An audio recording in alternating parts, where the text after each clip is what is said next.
배달의 민족, 쿠팡이츠. 이게 현대의 발명품이라고 생각하셨나요? 틀렸습니다. 지금으로부터 200년 전 조선, 스마트폰도 오토바이도 없던 그 시절에도 한양 도성은 이미 배달의 열기로 뜨거웠습니다. 새벽 종소리와 함께 도착하는 럭셔리 해장국부터 임금님도 참지 못했던 야식 냉면까지, 오늘 우리가 몰랐던 조선의 진짜 먹거리 뒷담화를 시작합니다.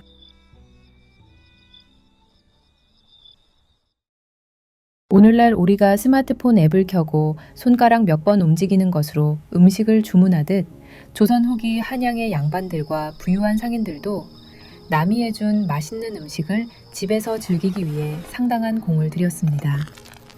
기록상으로 가장 먼저 확인되는 배달 음식의 주인공은 놀랍게도 우리가 지금도 사랑에 맞지 않는 냉면입니다. 실학자 황윤석의 일기인 이 재난고를 보면 과거 시험을 치른 날 점심에 동료들과 함께 냉면을 시켜 먹었다는 대목이 나옵니다. 냉면을 시켜 먹었다라는 짧은 기록은 당시 냉면이 이미 전문점에서 만들어져 손님에게 전달되는 외식 시스템을 갖추고 있었음을 시사합니다. 그런데 여기서 궁금증이 생깁니다. 냉면은 불면 맛이 없고 육수에 얼음이 녹으면 그 매력이 반감되는 예민한 음식인데 도대체 어떻게 배달했을까요? 당시 배달을 전담했던 이들은 주막이나 식당의 하급 일꾼인 중노미들이었습니다. 이들은 식령이라 불리는 나무 상자나 목재 찬압을 어깨에 메거나 머리에 이고 한양의 미로 같은 골목길을 달렸습니다. 냉면 그릇이 흔들려 육수가 쏟아지지 않게 평형을 유지하면서도 면이 퍼지기 전에 도착해야 하는 그들의 발걸음은 오늘날 오토바이 배달 라이더들의 긴박함과 크게 다르지 않았을 것입니다. 냉면이 점심이나 밤참의 강자였다면 새벽을 여는 배달 음식의 최강자는 단연 효종갱이었습니다. 새벽 종이 울릴 때 먹는 국이라는 뜻의 이 해장국은 조선시대 고위 관료들이 즐겼던 최고급 배달식이었습니다. 최영련의 해동죽지에 따르면 효종갱은 남한산성 근처의 명인들이 끓여 밤새 한양 도성 안의 대관집으로 배달되었습니다. 밤새 뜨겁게 달군 솥을 소미불이나 두꺼운 천으로 꽁꽁 싸매어 배달꾼이 짊어지고 달렸는데 남한산성에서 도성까지의 거리를 생각하면 거의 마라톤 수준의 질주가 필요했습니다. 국 속에는 배추 속 콩나물뿐만 아니라 소갈비, 전복, 해삼 등 산의 진미가 가득 들어있었으니 이는 단순한 끼니를 넘어 전날의 수치를 달래주기 위한 철저한 맞춤형 프리미엄 서비스였던 셈입니다. 배달 문화는 개인의 취향을 넘어 가문의 체면이 걸린 이벤트 영역으로도 확장되었습니다. 조선 후기 상업이 발달하면서 교자상 배달이라는 개념이 등장합니다.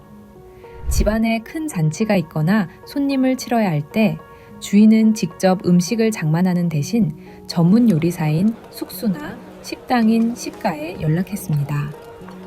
그러면 이들은 수십 가지의 음식을 정성껏 조리한 뒤 상째로 들고 집까지 배달해 주었습니다.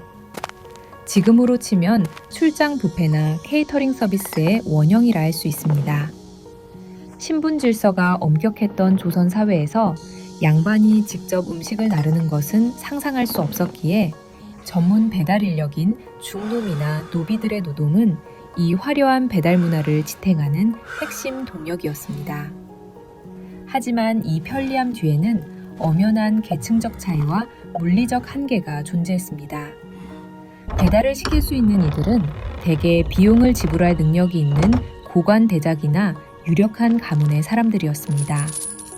배달료라는 명목에 정해진 금액은 없었으나 먼 길을 달려온 배달꾼에게 노자나 술값이라는 이름으로 팁을 얹어주는 것이 관례였습니다. 기록은 주로 상류층의 소비를 중심으로 남겨져 있지만 그 기록 사이사이에는 비가 오나 눈이 오나 무거운 찬압을 지고 도성을 누볐을 수많은 이름 없는 배달꾼의 땀방울이 서려 있습니다. 기록은 많지 않지만 학계에서는 조선 후기의 이런 배달 문화가 단순히 편의를 위한 것을 넘어 도시화된 한양의 인구 밀집과 시장 경제의 활성화를 보여주는 중요한 증거라고 추정합니다. 내 집 거처에서 시장의 맛을 즐긴다는 욕망은 조선 사람들에게도 거부할 수 없는 유혹이었던 것입니다. 200년 전 한양 도성안을 가득 채웠던 것은 녹그릇 부딪히는 소리와 배달꾼의 가쁜 숨소리, 그리고 길 건너 맛집의 음식을 내 집 안방에서 맛보고 싶어 했던 인간의 지극히 평범하고도 절실한 욕망이었습니다. 지금처럼 배달앱의 지도를 보며 라이더의 위치를 확인하진 못했지만 대문에 빗장을 열어두고 새벽 종소리를 기다리던 조선의 대관들이나 과거 시험의 긴장을 냉면 한 그릇으로 달래려던 선비들의 마음은 지금의 우리와 얼마나 달랐을까요? 제도와 기술은 바뀌었지만 문 앞에서 누군가를 기다리는 그 설렘의 원형은 이미 조선의 골목길에서 완성되어 있었습니다.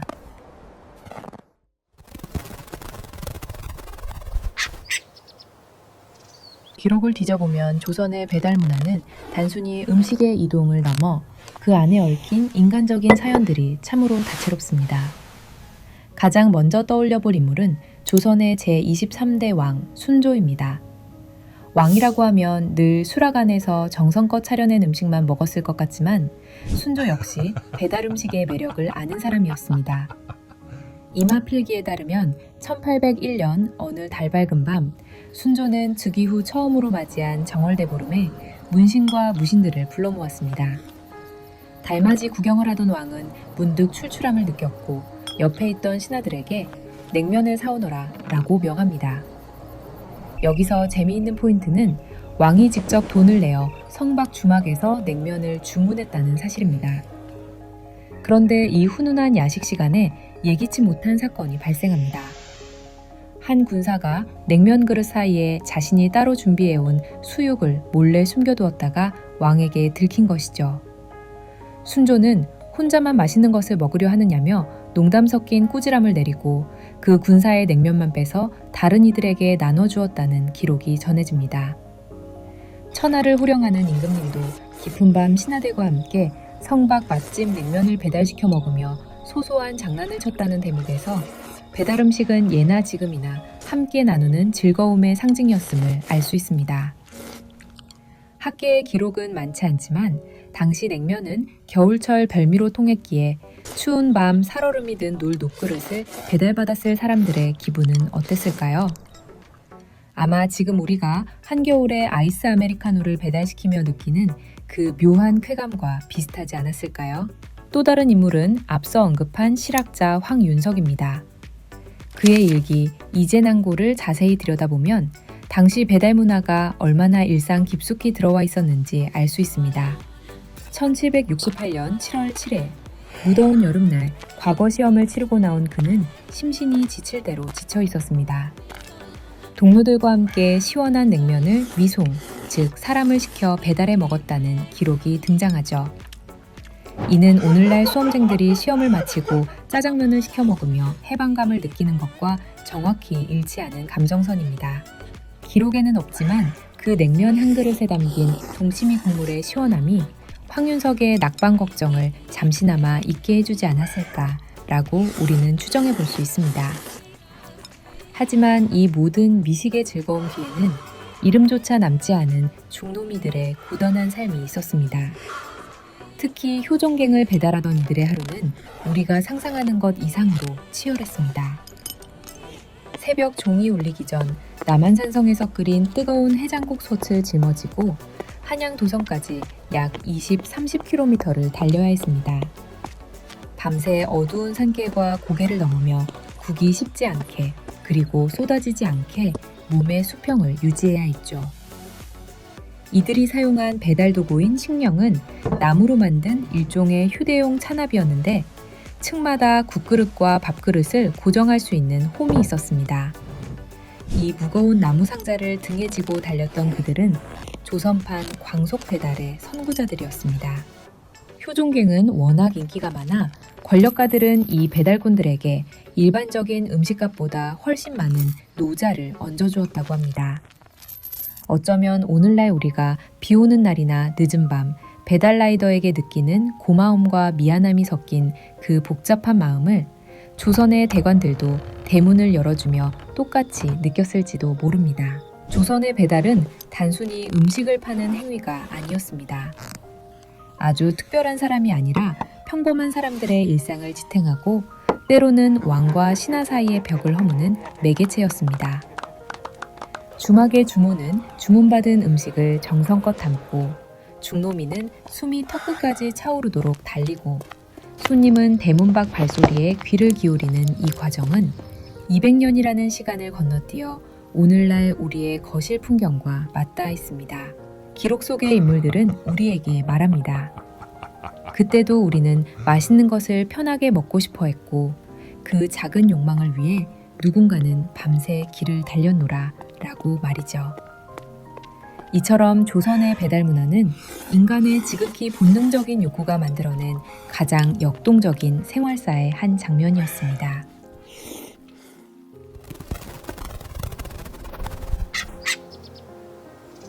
우리는 흔히 배달의 민족이라는 수식어를 현대 정보통신 기술이 만들어낸 최신 유행이라 생각하곤 합니다.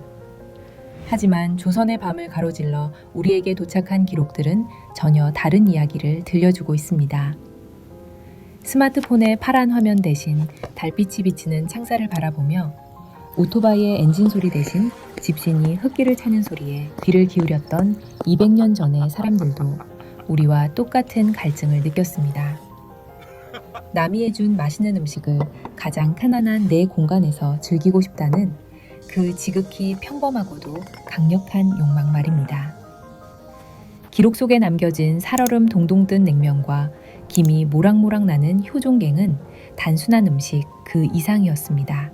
그것은 과거 시험에 낙방을 위로받고 싶었던 선비의 마음이었고, 밤새 국정을 고민하다 허기를 느낀 임금의 야식이었으며, 전날의 숙취를 달래고 다시 정무에 나서야 했던 대관들의 절실한 해장이었습니다.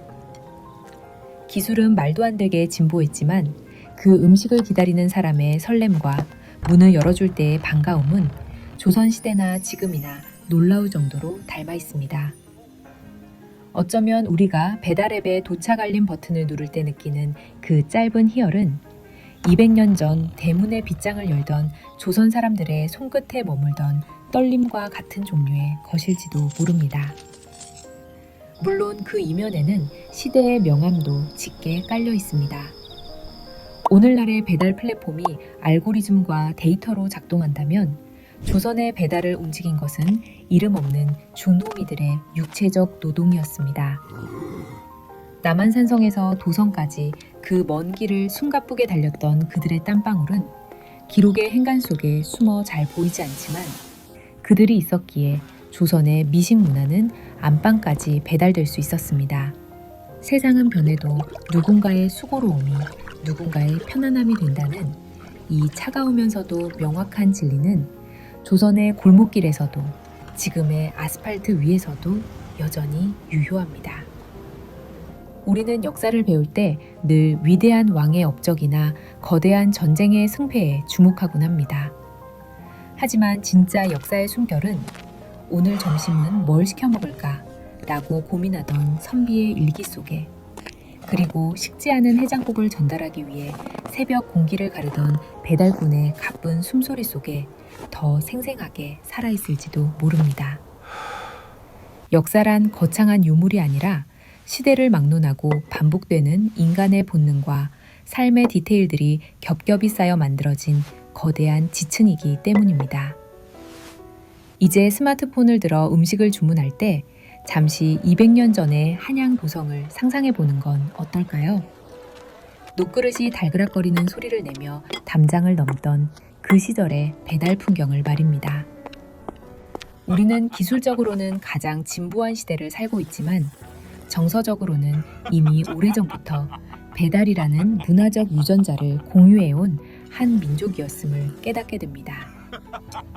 조선의 배달 문화는 우리에게 정답을 제시하지 않습니다. 다만 질문을 던질 뿐입니다. 당신이 오늘 배달받은 것은 단지 한 끼의 음식입니까? 아니면 누군가의 정성과 시간을 빌려 얻어낸 짧은 휴식입니까? 라고 말이죠. 과거와 현재가 배달이라는 키워드로 연결되는 이 지점에서 우리는 비로소 역사를 책 밖으로 끄집어내어 우리의 식탁 위로 가져올 수 있게 됩니다. 쓸데없어 보이지만 그래서 더 사람 냄새 나는 이야기 한국사 뒷담화였습니다. 여러분이 오늘 기다리는 그 배달 음식이 조선의 어느 밤 선비가 마주했던 냉면 한 그릇만큼 시원하고 달콤하기를 바랍니다.